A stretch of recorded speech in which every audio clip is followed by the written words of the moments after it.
तो सबसे पहले हम लोग इसका विरोधाभास मान लेते हैं, ठीक है, और लिख लेंगे कि यदि संभव हो तो, यदि संभव हो तो माना कि √2 एक परिमेय संख्या है, परिमेय संख्या है। चलिए, अभी तक आपने इस सवाल को बस बनाया होगा, आपके शिक्षक आपके लेक्चर में बताए होंगे, पर आज इस सवाल को समझेंगे भी और बनाएंगे भी, ठीक है। एक बार समझ में आ गया तो फिर आपको याद करने की ज़रूरत नहीं है। चलिए, परिमेय हम लोग इसको मान लिए। अब आपको पता है कि परिमेय संख्या और परिमेय संख्या आपको 7वां 8वां क्लास से पढ़ाते हुए आया जा रहा है। परिमेय संख्या होने का क्राइटेरिया क्या होता है कि ये √2 को जो है हम लोग p/q के रूप में लिख सकते हैं ना। अगर हम लोग मान लिए कि √2 एक परिमेय संख्या है तो इस √2 को p/q के रूप में लिख सकते हैं, इसके बाटा में 1 डाल सकते हैं, ठीक है। अब देखिए, यहाँ पर कुछ चीज़ें हम लोग को लिखना पड़ेगा। परिमेय संख्या क्या होती है? तो परिमेय संख्या प्राकृतिक संख्या, पूर्ण संख्या, पूर्णांक और ये सारी की सारी क्या होती है? परिमेय संख्या। ये p और q, जहाँ q का वो 0 नहीं आ सकता है, ठीक है। q के जगह पे 0 छोड़ के कुछ और होना चाहिए, तभी वो परिमेय संख्या होगा। दूसरा है कि p और q क्या होने चाहिए?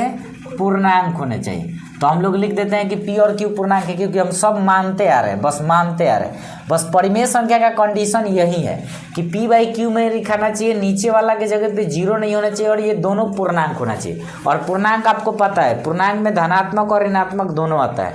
0 इंक्लूडेड होता है, 0 से लेके 1 पॉजिटिव इन्फिनाइट तक चले जाइए और निगेटिव इधर इनफाइनाइट तक चले जाइए, ठीक है। वो सारे के सारे पूर्णांक होते हैं। एक क्राइटेरिया और होता है कि p और q जो होते हैं ना, वो कैसा संख्या होते हैं? सअभाज्य संख्या होने चाहिए।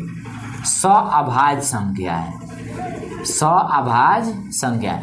इस लाइन का मतलब समझिए कि p और q सअभाज्य होने का मतलब ये हुआ ना कि इसका HCF निकाला तो कितना आ गया? 1। आपको इतना तक करना है और इसमें आप याद कुछ नहीं करेंगे। पहले आपका विरोधाभास मान लीजिए कि माना कि √2 एक परिमेय संख्या है। परिमेय संख्या है तो इसको p/q के रूप में लिखेंगे। अगर p/q के रूप में लिखेंगे तो q 0 नहीं होना चाहिए, p और q पूर्णांक होना चाहिए और p और q सअभाज्य संख्या होना चाहिए। सअभाज्य संख्या ने इनका HCF कितना आना चाहिए? 1। HCF आपको निकालने आता होगा, ठीक है। अब इतना हम लोग लिख लिए। चलिए, अब देखिए, यहाँ पर हम लोग लिखेंगे कि चूंकि p व q के अलावा कोई दूसरा गुणनखंड उभयनिष्ठ हो तो, ठीक है। अगर p और q के अलावा कोई दूसरा गुणनखंड उभयनिष्ठ हो जाता है इसमें, तो ये परिमेय नहीं होगा। समझ में आ रहा है? ये परिमेय नहीं होगा। हो तो अब आ जाइए, हम लोग यहाँ पर आ जाते हैं। √2 p/q, इसको करते हैं हम लोग बाइसियम।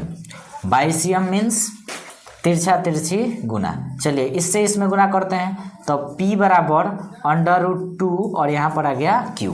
ये हमें एक मिल गया। इधर हम लोग क्या कर देते हैं ना कि दोनों तरफ कर लेते हैं वर्ग।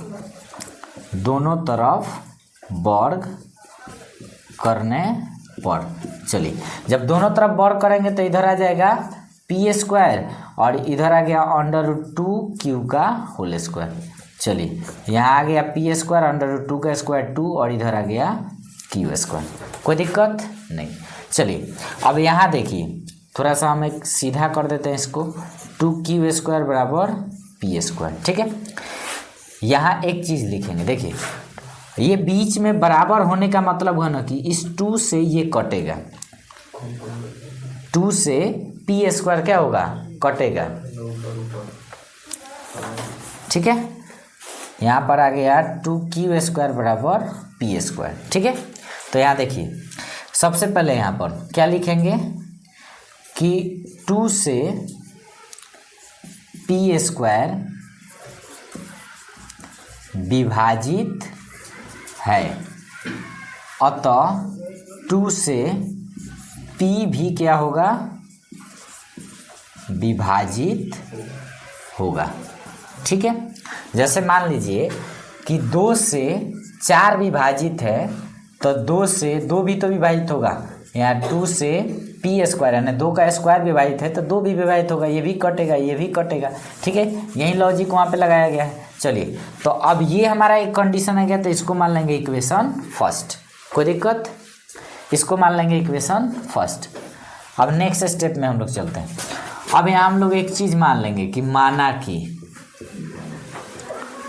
कि p बराबर 2k, ठीक, p बराबर मान ले रहे हैं 2k, तो इसमें रखेंगे, इसको समीकरण हम लोग a मान लेते हैं। समीकरण a में चलते हैं, तो यहाँ लिखते हैं समीकरण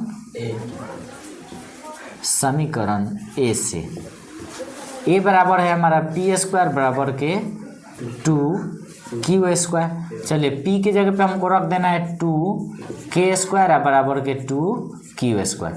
देखिए यहाँ पर आ जाएगा 4k स्क्वायर बराबर 2k स्क्वायर, इससे काटिए तो 2 दूना 4, तो 2k स्क्वायर बराबर के q स्क्वायर।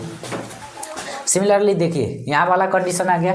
अब यहाँ से हम लोग लिख सकते हैं, चूँकि 2 से q स्क्वायर विभाजित है अतः 2 से q भी विभाजित होगा। ठीक, ये आ गया हमारा समीकरण 2।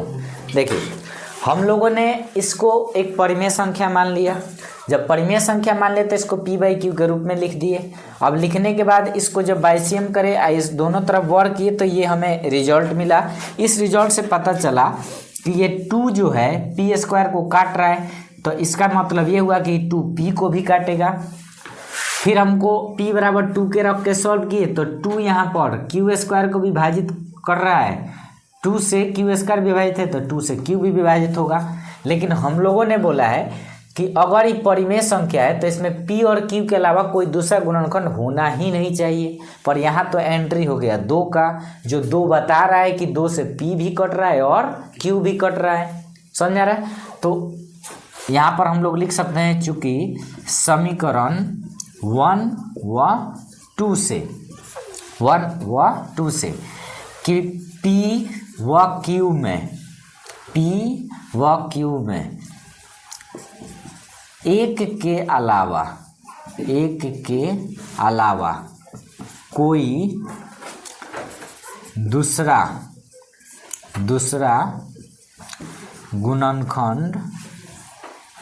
दूसरा गुणनखंड 2 क्या है, उभयनिष्ठ है, 2 दोनों से कट रहा है, उभयनिष्ठ है। ठीक, अतः हमारा मानना गलत है कि √2 एक परिमेय संख्या है, इसलिए √2 क्या हो जाएगा, एक अपरिमेय संख्या। ठीक है।